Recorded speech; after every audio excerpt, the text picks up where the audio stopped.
všetkých podcastových aplikáciách. Umelá inteligencia nám už zasahuje takmer všetkých oblastí života. Najnovšie nám bude pomáhať nielen pri dorozumievaní sa v cudzích jazykoch, ale aj v reči zvierat. A výsledkom môže byť napríklad aplikácia, ktorá nám pretlmočí reč zvierat do ľudskej reči a naopak. Vývojári zatiaľ najviac rozpracovali reč vorvaňov, ktoré sú ohrozené a komunikácia s nimi by ich mohla nasmerovať na bezpečné miesta. Zvieratá medzi sebou čulo komunikujú, a to nielen v rámci jednoho druhu. Napríklad taká sojka svojím zvukom upozorňuje na príchod votrelca a jej reči rozumejú aj ostatné lesné tvory. Na to volanie sojky vedia reagovať aj iné zvieratá, napríklad srnky, a vedia, že hrozí napríklad nejaké nebezpečenstvo. V rámci svojho druhu majú zvieratá dva základné typy hlasov. Krátke kontaktné hlasy, ktorými sa ozývajú len že tu som, alebo tu sme v krdli, alebo žobrajú o potravu mláďata. No a potom sú trochu zložitejšie zvuky a ich úlohou je vymedziť si teritorium alebo privábiť samičku. Tu je moja hranica, za ňu nechoď, hej.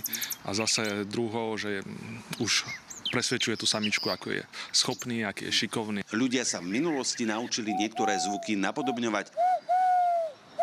Lenže ani zvieratá nezaostávajú a viaceré sa naučili hovoriť rečou ľudskou.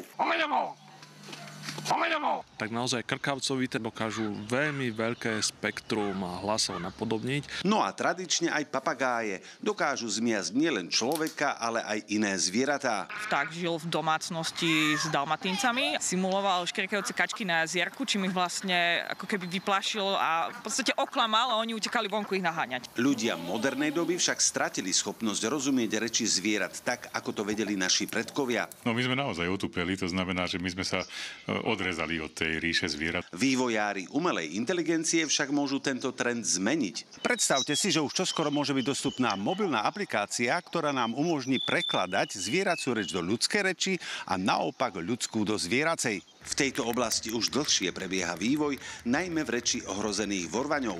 Aby sa dokázalo porozumieť, ako oni komunikujú, prípadne aj nastaviť nejaký ich iný ďalší cieľ, kam budú smerovať. Okrem záchrany vorvaňov tu bol aj ďalší dôvod. Ich reč pripomína morzeovku, čiže kódovaný jazyk.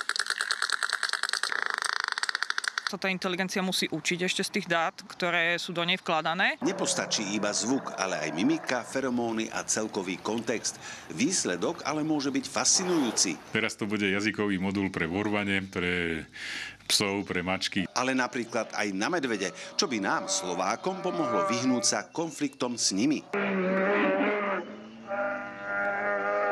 Ale kto vie, či nadšenie neopadne, keď zistíme, že niektoré doteraz nevinné zvuky boli vlastne na človeka mierené nadávky. Anton Adamčík, televízia Joj.